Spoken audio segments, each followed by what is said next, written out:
페이지 38페이지 4번입니다.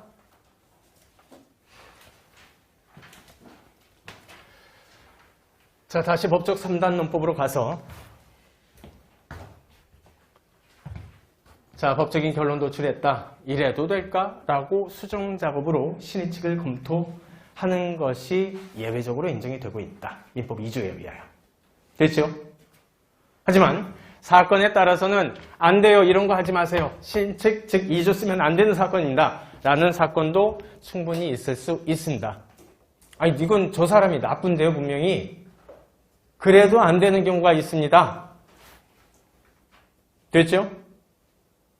그래서 모든 사건에 대해서 일단 신의칙은 적용될 수 있는 것이 원칙인 것처럼 보이지만 사건 유형에 따라서는 신의칙을 함부로 써서는 안 되는 사건도 있다. 이 부분을 우리는 신의칙을 아무리 주장한다 해도 한계가 있는 거다. 라는 신의칙의 한계 부분으로 이야기를 합니다. 아셨죠? 자, 그러면 신의칙을 쓰면 안 되는 한계사항은 왜 안 된다고 할까? 이 사건은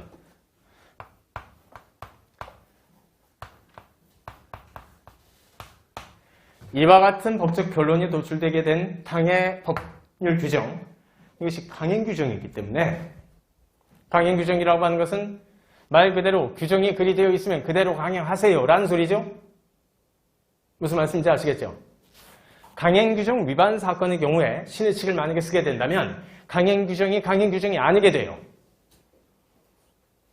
무슨 말씀인지 아시겠죠? 따라서 원칙적으로 강행 규정 위반 사건의 경우에는 신의칙을 적용해서는 안 됩니다. 신의칙을 적용하면 안 된다는 소리는 당사자가 이거 신의칙에 반합니다 라고 주장을 하는 이야기를 혹시 들었어도 그 주장이 허용되지 않는다는 거예요. 신의칙 위반 주장이 허용되지 않음.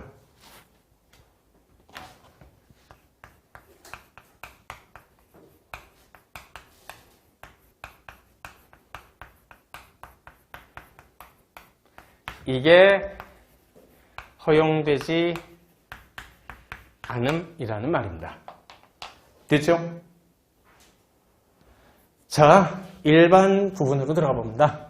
자, 강행법규를 위반한 자 스스로가 이거 무효였어요. 우리끼리 했었던 거 라고 주장하는 것이 신의칙에 위반되는 권리 행사라는 이유로 이걸 배척한다면 이게 도리어 이 법을 만든 입법 취지를 무색해 할 경우가 발생을 할 것이고 그 경우라면 특단의 사정이 엿보이지 않는 한 묶어주십시오. 아주 예외적인 사정은 있는데 그 사정이 엿보이지 않는 한 그 주장을 들어 신의 성실 원칙에 반한다라고는 할 수 없다.